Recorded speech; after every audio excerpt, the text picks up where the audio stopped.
Good morning. President Hampton, Bishop Williamson, Board of Trustees, students, parents, family and friends, faculty, and honored guests. Welcome to the graduating class commencement of 2017. Thank you, Ms. Naya, for that wonderful introduction. And to Bishop Williamson, thank you for thinking enough of me to allow me to stand in front of your students here today. As an educator, I understand how that is not a decision we enter into lightly. I don't just let anybody stand in front of my students. So the fact that your school thought enough of me to stand in front of you leaves me humbled. What a tremendous honor it is to stand here today. But as any good teacher, I did my homework to prepare for today. And when I ever saw that Danny Glover delivered the commencement address last year, I thought, man, these kids are getting gypped.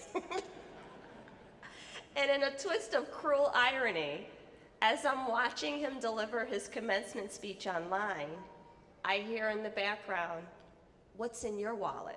And I look up, and Danny Glover's on the TV looking back at me. So I'm gonna try to do this day some justice. I've spent the last year traveling the country and the world as a speaker and the ambassador for education. But this one is different. This one is special. This one is special because I'm delivering this speech at Lane College, a historically Black college with a rich legacy of matriculating African American leaders that spans over 100 years. I fully appreciate the anticipation of the over 140 young people waiting to receive their degrees from an institute that's rooted in a tradition of commitment and perseverance, the power of potential. As a Black woman and an educator, I stand in awe of the sacrifices that our ancestors made for me to be able to stand here today. The blood and the tears that stain the ground that I stand on. People who could see beyond themselves and envision the potential of what we could be.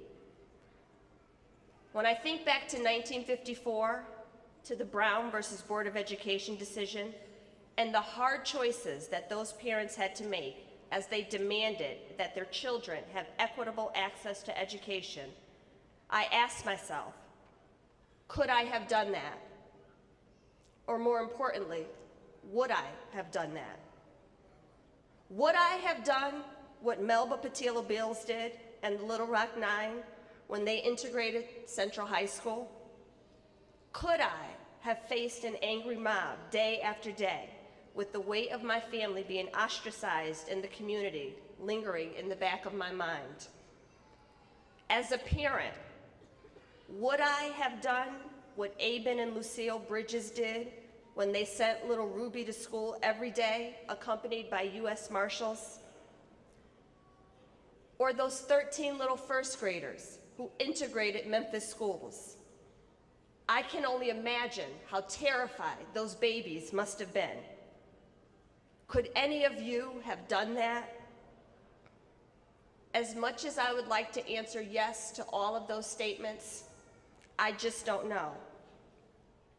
But I thank God that because of those men and women, because of those babies and little boys and girls, we don't have to.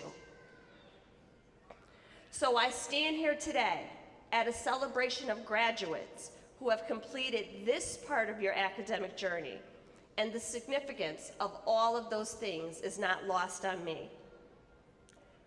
I was asked a few months ago by Bishop Williamson to speak here today.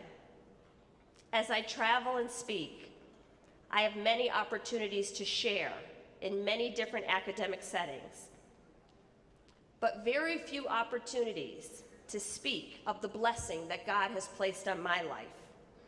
I am often reminded as an educator to curb my enthusiasm, to respect the separation of church and state.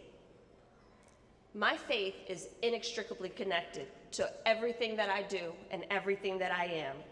So to stand here today in a place that celebrates the two things that I love most, being an educator and being a CME, is not lost on me. I am a proud CME and unapologetic about who is the head of my life and the source of my strength. So to be in an institution founded on that tradition,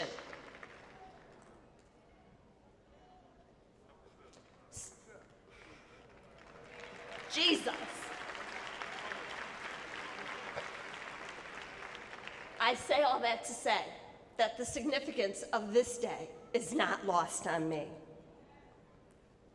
I've graduated a few times in recent years, and I thought back to my own commencement ceremony. I tried to remember the good and the bad about the speaker, and I spoke to my daughter to ask her for any advice. What would you like to hear from a commencement speaker? I asked her. And she said, I don't care what you say, just be brief. So I'm gonna try, but I hope that what I've learned will leave you with just a little bit of wisdom that you can take forward with you. I had a speech all prepared for today, but then on Thursday, I visited the Smithsonian Museum of African American History and Culture, and I was thrust into a journey of self-reflection and self-discovery. I was moved by every exhibit in the Smithsonian, and I went back to my hotel and completely rewrote my remarks. One exhibit focused on the value of education, and I quote, "Whether enslaved or free, of limited means or privilege, or privileged backgrounds, African Americans, like so many Americans, viewed education as the key to changing their status. Communities banded together to build and support schools, and parents sacrificed to send their children far from home, despite various obstacles. African Americans' quest for education, from the basic to higher intellectual pursuits, established a lasting legacy of achievement. Institutions like Lane illuminate that legacy. I want to speak to you today about the urgency of now. I recently reread Dr. Martin Luther King's book, Why We Can't Wait, with a fresh set of eyes. Dr. King wrote this book to further explain his letters from a Birmingham jail and express his disappointment with the action or inaction of government. So to all you college graduates, I have a simple math problem for you. Malika and Mary are racing each other. If Malika is running at 6 meters per second and starts 300 years later than Mary, who has a running speed of 6 meters per second, how long will it take Malika to catch up to Mary? At this pace, and with this disadvantage, the answer is never.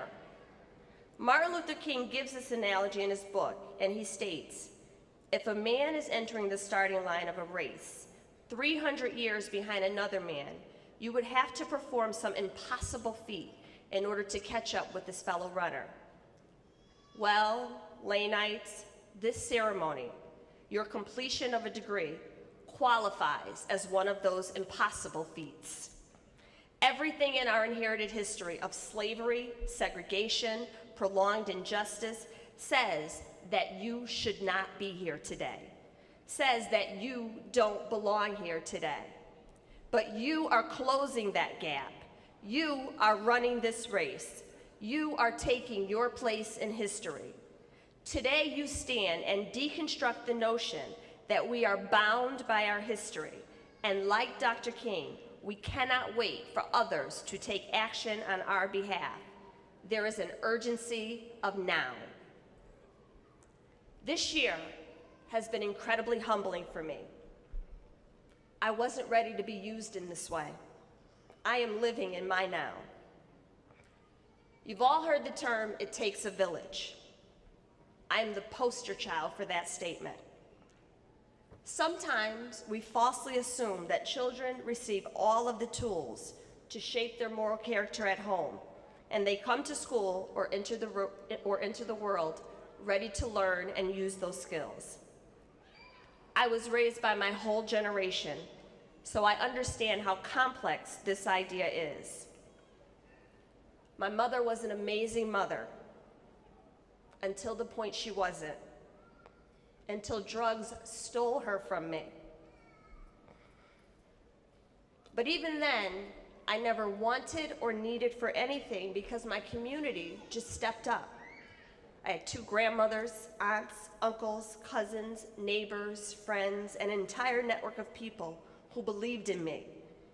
In my reality, if your parents or your family couldn't provide for you, someone else just stuck up. I was a tremendous student, and by the time I was a sophomore in high school, I had secured a 4-year scholarship. But as you all know, being smart is just simply not enough. There was so much going on in my real life and so much happening around me that it was almost impossible to stay focused. I grew up in the largest, most dangerous housing project in Waterbury. It was easier for me to get drugs or a weapon than it was to get a library card.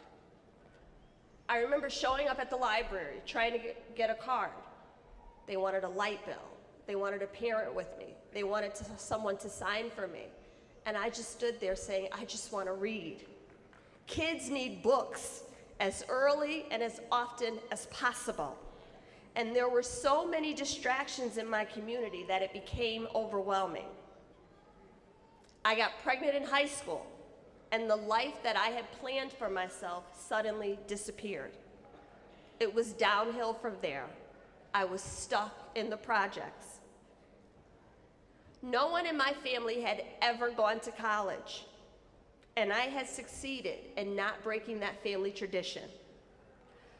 I was crippled by the shame of falling into this stereotype, and I promised myself all my life that this will not happen to me. When I finally decided to go back to college, or go to college, I still carried that stigma of having grown up poor and becoming pregnant and reinforcing all of those negative stereotypes that have persisted in my family and in my community. I was a little embarrassed to start my education at a community college because I had shown so much promise as a child. By then I had 2 children, and I worked 3rd shift at night and went to school during the day. People ask me how I did it. I'm not sure. We're just built different. I mean, we make a way. Scholarships in Jesus. That's what I say. That's what got me through school.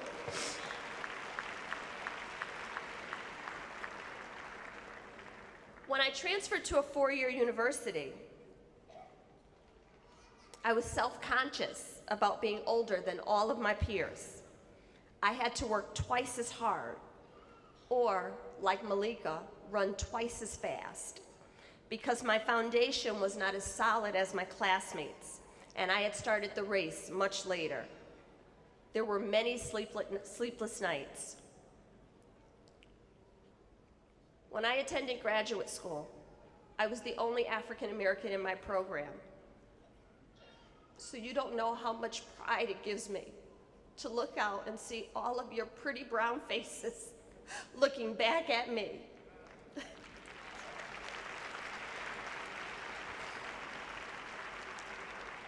As a postgraduate student, I was disheartened by the fact that many of the people who had been charged with preparing and educating me had no idea how to educate kids in an urban setting, had no idea of the challenges and the struggles they faced, and had no value in the communities that they were serving.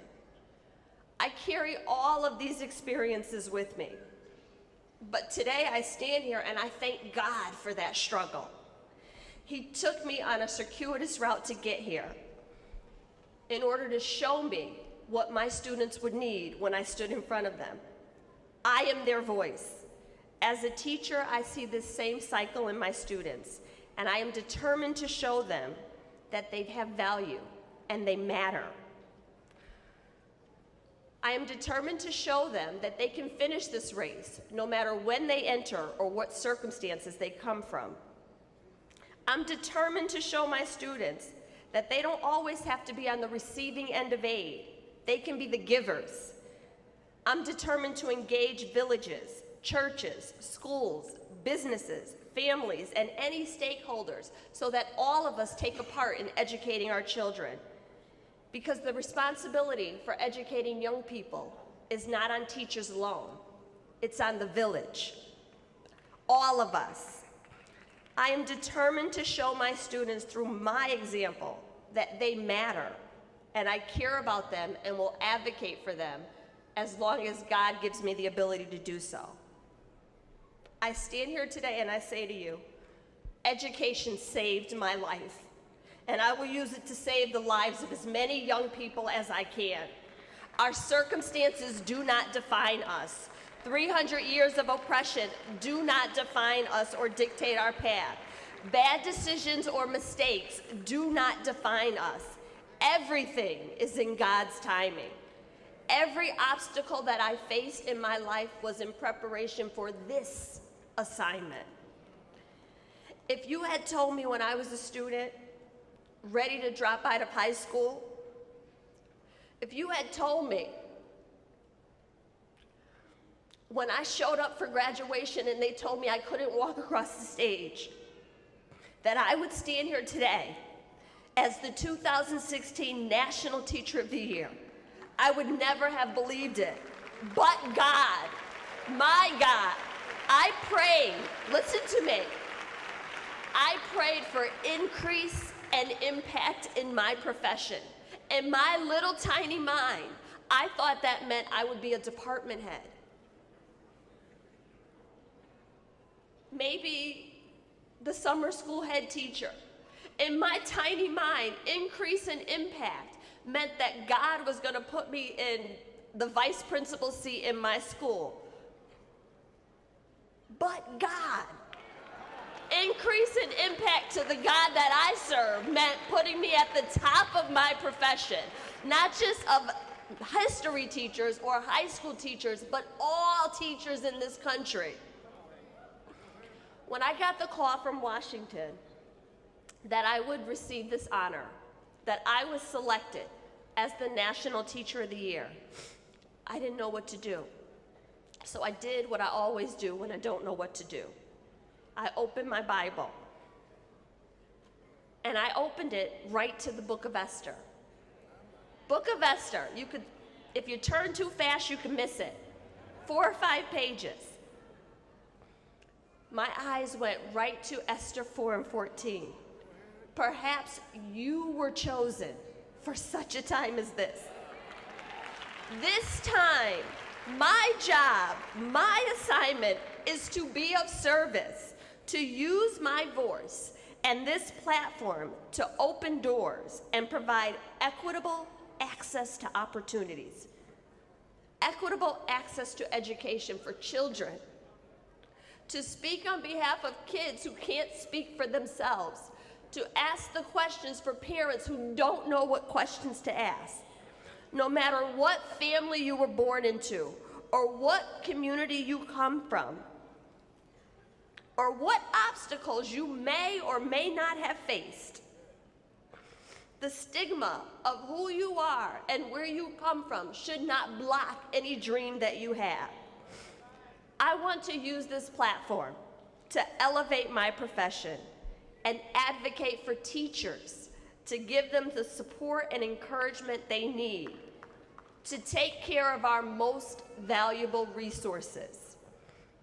I can't understate my desire to pave the way for recruiting more minorities into this profession so that young people can see that they're exceptional adults, role models that look like them and are walking in authority.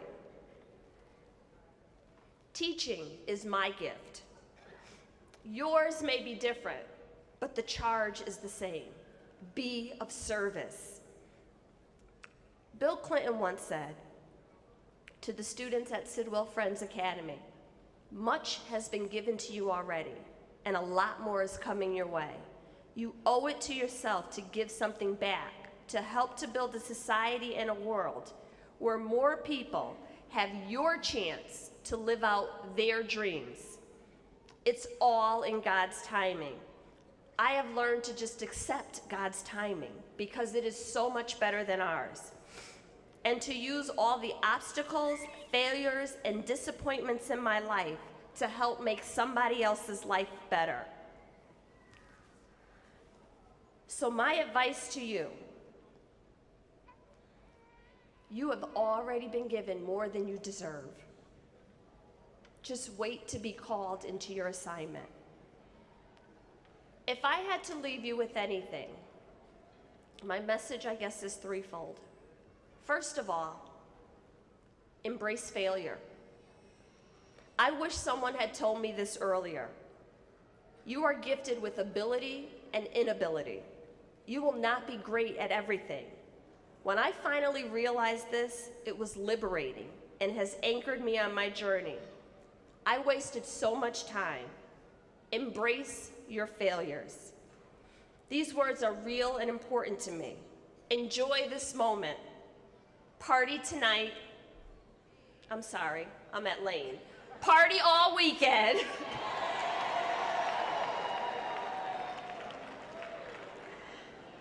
But Monday will be different. The countdown until the call from Sally Mae comes begins at the moment your degree is conferred. You will feel pressure to find a job, utilize the degree you have worked for, become a productive adult, pay taxes, but don't let that reality stop you from taking risks and being afraid to fail. I have failed more times than most teachers have tried. Expect to mess up. I took a very non-traditional path to get here today, but I'm here. My path was marked with roadblocks and detours, failures and disappointments, and there was a point that I decided to learn from every mistake. I say to you, find the positive in every situation and thank God anyway. Don't let a fear of failure paralyze you. You don't have to be perfect. You don't have to get a great job. You don't have to have lots of money or recognition, but you do at least have to try and praise God for His grace and His mercy. If you don't succeed, try again. God will cover your inabilities with divine providence, and in time, you will receive the blessing that He has for you. But in the meantime, thank God anyway. Clinton also said, no matter how unfair it gets, remember that most of us are far better off than we would be if we only got what we deserved. God has already given you more than you deserve. Don't let reality stop you from taking risks, from being little kid excited every chance you get.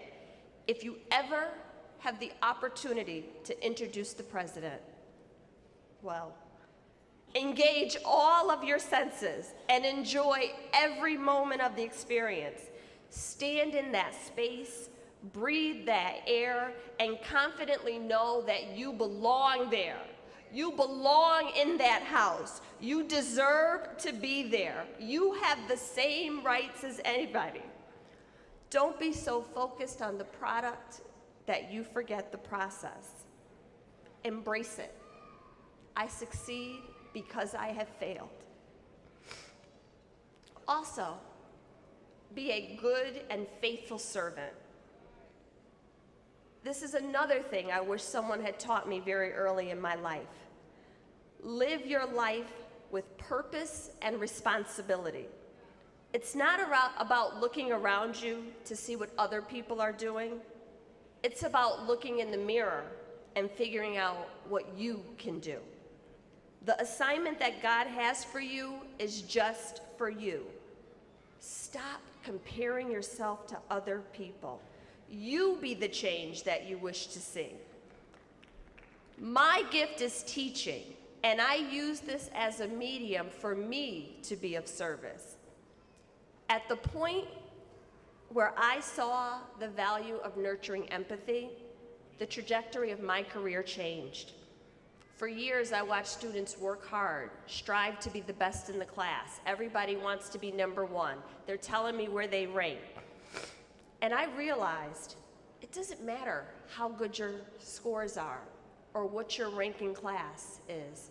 If you don't have the ability or the capacity to serve, if you don't understand what a gift and a privilege it is to serve, to be of service. So whether you are sharing your time, your knowledge, your resources, you have a responsibility. Not everyone has the ability to serve. So just the fact that you can, that you are able to, should make your heart feel proud. When I was at the museum yesterday, or on Thursday, they have a wall with all the donors. The highest donor for the Museum of African American History and the highest donor in Smithsonian history is Oprah Winfrey. She donated over $20 million to this museum. I found that moving because when you look at all the other donors, you have Walmart, McDonald's, the Ford Foundation, companies that have existed in this country for years, who have made billions of dollars, donated $1 million, $2 million. And I don't say that to devalue or diminish their effort, but Oprah Winfrey thought enough of her history and her culture and this space to donate and to continue to donate and to continue to give. And that's our job. That's our responsibility, to feed back, to give life, to breathe back into the institutions and the people that have supported us. It has been the honor and the privilege of my adult life to serve children in my community and be a contributor. The world does not give awards for participation. You have to stand out. You have to be different. You have to separate yourself. Live your life in a way that benefits others. This is how you separate yourself. No matter what degree it is you're receiving today, remember why you chose this profession, and don't let that passion ever leave you. Let the impact that you make on other people carry you through this journey. Let the works that you've done speak for you. And finally, be the best you that you can be. One of the things I love most about being a teacher is that I have a front row seat to the future. I see in real time when my students realize the greatness they possess, the power of their potential. But no, the price of greatness is responsibility. Your generation sees the world in a way that my generation could not fathom, and there's so much beauty in that. The secret to my joy is knowing that you are equipped and you will fix it. On behalf of all the adults in the room and in this country, I apologize for the mess we have gotten you into, but I am confident that you have the skills, the talent, the ingenuity, and the persistence to fix it. The blueprint for that looks different, but it feels the same. You will be the architects of the policies that ensure social justice for the next generation. Barack Obama said, "Change will not come if we wait for some other person or some other time. We are the ones we've been waiting for. You are the change that we seek." This, my friends, is why we can't wait. The world needs your gifts, your talents, your services right now. Embrace failure, be of service, be the best that you can be, because your gifts are not your own. They have been loaned to you by Jesus, waiting to be released on this world. Everyone will offer you advice. Everyone will have a plan for your life. My story may not be your story. Your parent's story is not your story. Listen to the people around you, but remember that ultimately, you have to be the best you that God made you to be. A person's life story does not start with a single event. Everything that has ever happened to me has shaped my perception. We are complex people with complex stories. Do not ever try to diminish any part of who you are or who your ancestors were or what you bring to this table. Everything that makes your story unique and contributes to the person that you will become is ordained and destined by God. You have something that only you have. You have something that only you can give to the world, but your time is limited, so don't waste it living someone else's life. As I explored the museum on Thursday, there was one final exhibit, Making a Way Out of No Way. For generations, African Americans have worked collectively to survive and thrive in the midst of racial oppression through education, religious institutions, businesses, the press, voluntary associations. Black men and women created ways to serve and strengthen their communities. They established networks of mutual support, cultivated leadership, and improved social and economic opportunities. They also developed a system of activism that paved the way for broader social change. Followers of Jesus, we have to take a stand. When your values are clear, your decisions will be easy. You have a responsibility as you leave this college today to stand up for those who have no voice, just as the founders of this institution and so many others did for us. You have a responsibility. Don't stop at admiring the work and the impact of great leaders. Strive to be more like them. History is defined by those committed to changing the narrative. I can ramble off a list of motivational phrases as a way to close out this speech, but I recognize that success looks very different for each of us. Create your own happiness. Take your place, shoulder square in history.